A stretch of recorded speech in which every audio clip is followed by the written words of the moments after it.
Not so long ago, everybody used diskettes, a medium also referred to as the floppy disk. Its widespread use still resonates today in many programs in the form of the save icon.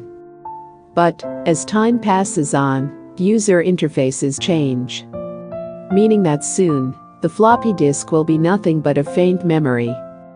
This video shows the creation of an art project that is a true tribute to the humble floppy disk. A transformation from an ordinary disk box into a very subtle but mesmerizing clock. A device where all the disks actively participate in order to display time, celebrating the precious gaming memories of the past on an hourly basis.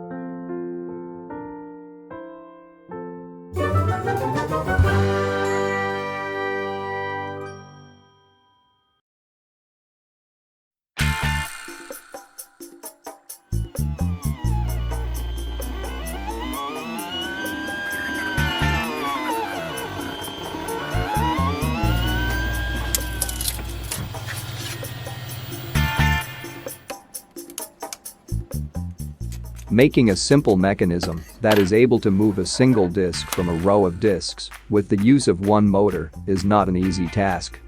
Fortunately, such a design already exists and can be found in the rotary combination lock. The only difference here is the scale of the design and the number of combinations that need to be made. The cam wheels are interacting by the use of short, thin driving pins. Wooden toothpicks were found in the kitchen cabinet and seemed perfect for the task. Easy to shape to the desired length, which unfortunately also means that they could easily be damaged.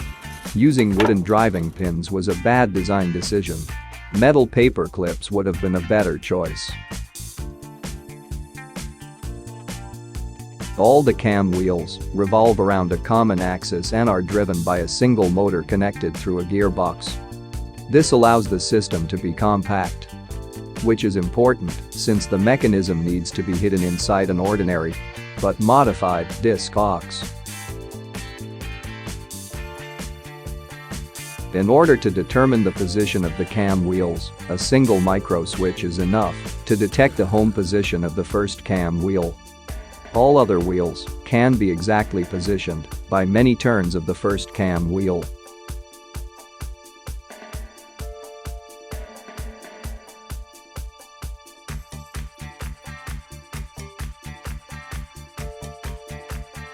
A solid base allows for 2 rows of disks to be mounted, and 4 rubber feet prevent scratching the surface of anything this project will be placed upon. The feet also dampen the vibrations of the motors, although not very much.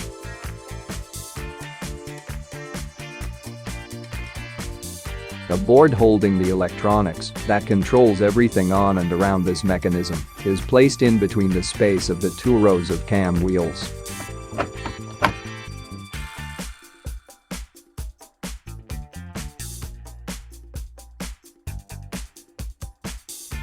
The disk box is placed on top of the mechanism, to which it will be secured later. As every developer knows, it is always nice to have some feedback, a method of indicating the status of the system.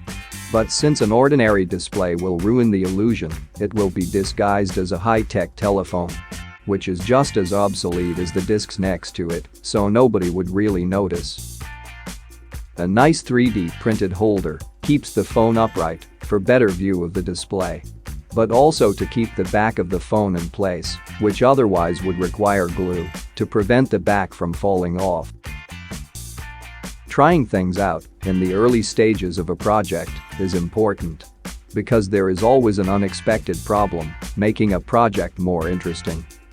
And the first try did not disappoint, as a problem was presenting itself almost instantly.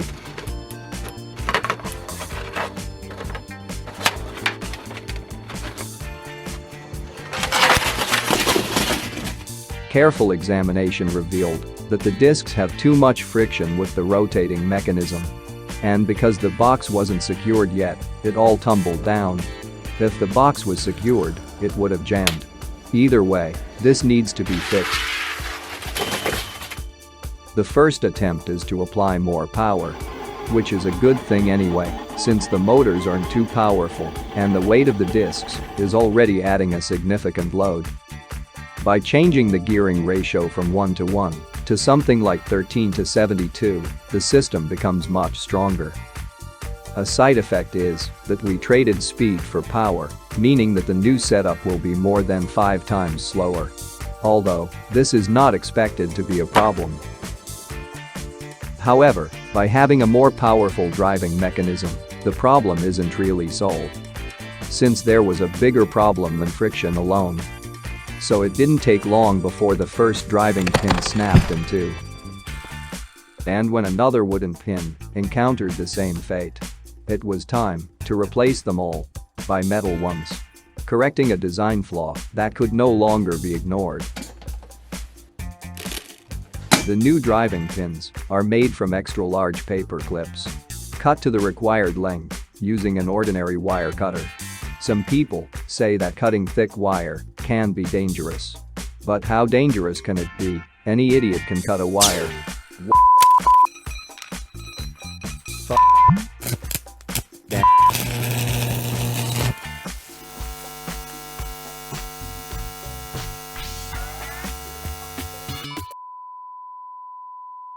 Cutting wire is a dangerous task. Always secure the wire on both ends. Otherwise the newly cut piece jumps away and might hurt you or damage nearby equipment. By roughening up one end of the pin, it will be easier for the glue to hold the pin in place. This way we prevent the risk of the pin sliding out when axial forces are applied. Since everything is printed in ABS, it's easy to glue it all together using nothing more than acetone. By dissolving old scraps of ABS into a bottle with acetone, you can make your own ABS glue, which is required in order to glue in the new metal driving pins. When the glue has hardened, the excess material needs to be removed. Now that all the pins are replaced, we can finally put everything back together again. The real problem was related to the edge of the disc. The 3D printed mechanism, which slides across the bottom, sometimes got stuck. Although the bottom of a disc appears to be smooth, the metal cover protecting the disc does have a sharp edge. Meaning that the 3D printed mechanism sometimes can't slide past that edge without getting caught. This will jam the system. And if it doesn't, something will break.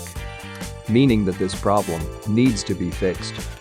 The easiest way to fix this would be removal of the metal cover, which is pretty easy to achieve. However, this does expose a new problem. But removal of the metal cover could not be avoided. Some discs tend to get stuck for another reason. Because the 3D printed plastic, which is very thin, doesn't always stay perfectly flat. Meaning that some of the parts tend to warp, creating problems regarding the available space for the discs, resulting in discs being too loose or too tight. If the 3D printed parts were made wider and stronger, it could affect the illusion. Or creating something that doesn't fit into the disc storage box. But if we can't make the cam wheels wider, then we'd have to make the discs thinner. The gap at the side of the disc needs to disappear. The first idea was to transplant plastic cut from another disc. But gluing this together isn't easy. Filling the gap with ABS glue was also a bad idea.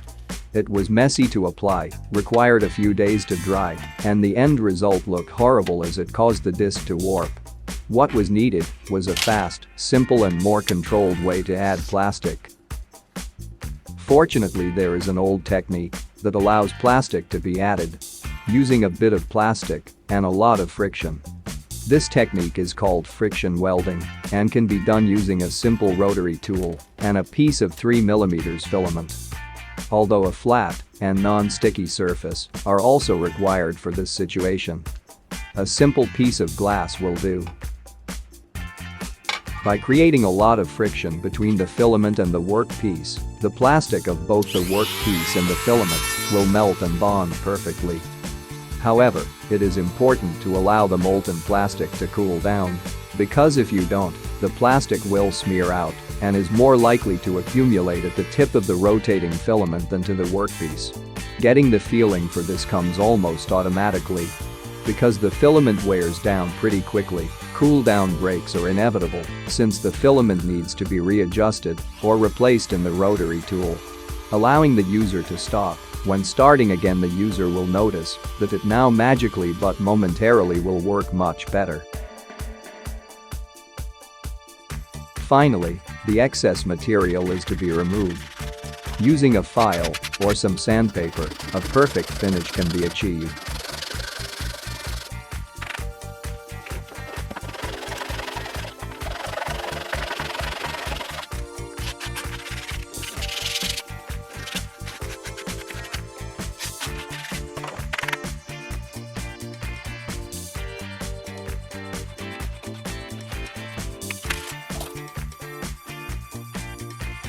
A clock isn't a real clock if it doesn't have an indicator of some kind. And in the case of a floppy clock, the disks are intended to be the indicators. But in order to indicate anything, the disks require some decent labeling. Because the clock functionality should not distract too much, or it will ruin the illusion of being an ordinary disk box. This means that the new labels have to be subtle in what they display. And because the numbers of disks is very limited, each label has to carry 2 numbers in order to represent a 24-hour clock. The presence of daylight should be enough to indicate the difference between the AM and PM part of the label. But wouldn't it be nicer to play the theme music of the game that represents the hour? Just like the chime of an old clock. The disk box still looks a bit funny, with the bottom part of the mechanism sticking out. Perhaps the best way to hide this would be by making it blend in with its natural surroundings. By covering it up with a set of old magazines, for instance. Since nobody would ever expect anything strange happening from an old disk box placed on top of a set of stacked retro magazines. By applying glue, lots of it, to the edges of the magazines, they eventually form a solid block of paper that can be placed around the mechanism. But it can also be easily removed, just in case someone wants to see how everything works. Although one sheet of paper is easily cut, 1,500 pages tightly glued together takes much more effort. It is therefore important to get the shape right from the very first time. Otherwise, lots of effort is required to make the adjustment. And speaking of adjustment, the mechanism that moves the disks up and down relies on additional support on both sides of each disk. Otherwise, the disks will move all over the place. A simple test with 2 rulers demonstrated that not much is required to make the disks move perfectly in harmony. However, we want this construction to be invisible. Fortunately, there is an invisible material called plexiglass. 4 sheets that are held in place by large spacers will suffice. And when all the disks are installed, this construction is hardly noticeable. An important feature, since we do not want it to ruin the illusion of an ordinary disk box.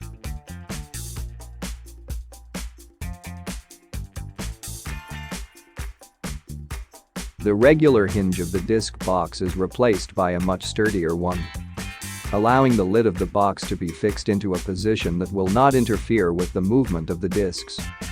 The casual observer might think nothing of those massive hex bolts that replace the original hinge. But there will always be people who will find these bolts suspiciously strong for such an ordinary box. However, the more seasoned retro computer enthusiast might find this surprisingly realistic. Please, allow me to explain. Disk boxes come in many shapes and sizes. But basically they are all the same. They all come with crappy hinges and a silly lock. A lock that appears to be decent at first. An unbreakable barrier. Though someday, when you've lost the key, you'll soon find out that the crappy hinges are easily removed. Unfortunately, you'll also find out that the hinges no longer pop incorrectly, making you realize that you've just damaged your precious disk box permanently.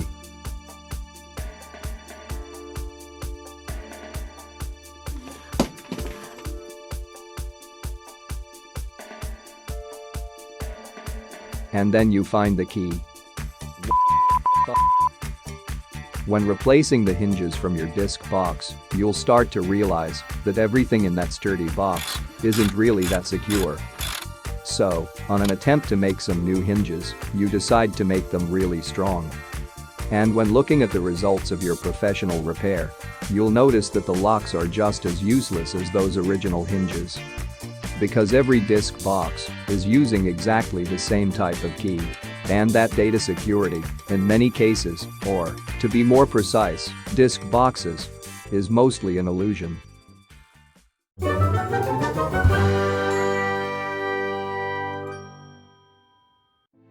The floppy clock uses 2 rows of disks to indicate time.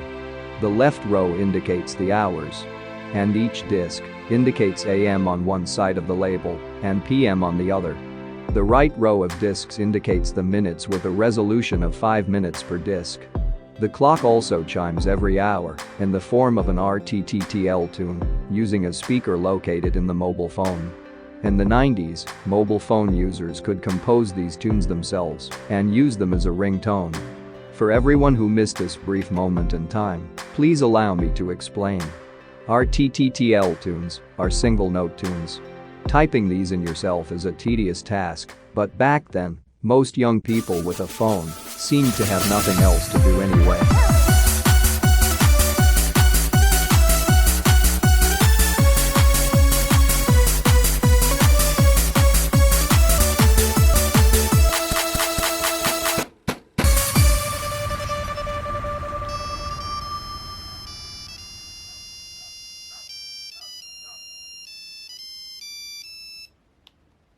When the system is switched on, the first thing it needs to do is to synchronize the position of all the cam wheels. A micro switch detects the reference position on the first cam wheel. By turning a full rotation for every cam wheel in the system, it can force all other cam wheels into a known disk down position. Then the system is ready to move the desired disk upwards simply by rotating the cams the required number of times. This unfortunately also rises the disks that come before that, but as soon as the desired disk is up, all unwanted disks are lowered, leaving only the desired disk in the upward position. This takes a pretty long time. A full rotation takes about 20 seconds. Moving the last disk in the row would require 12 clockwise rotations, plus another 11 counterclockwise rotations to lower the unwanted disks before that. This takes almost 8 minutes. Fortunately, moving the first disk in the row only takes one single rotation and is therefore much quicker. So with an average of 4 minutes per disk to rise, a resolution of 5 minutes is the absolute best that this system can do. Every whole hour, the clock plays the theme music of the game that relates to that hour. Meaning that at 12 o'clock AM it will play the theme music of Pac-Man. And at 12 o'clock PM it will play the theme music of Lotus's Spree Turbo Challenge. In order for the clock to be any fun, some recognizable tunes were chosen. I could find exactly 23 tunes of the games of my liking. But, since there are 24 hours in a day, I was missing a tune. Being a fan of the TV series, The A-Team, I sneaked in a fake game at 10 o'clock PM. I'm sure that this will really confuse the true retro game collector. But all the other games are real.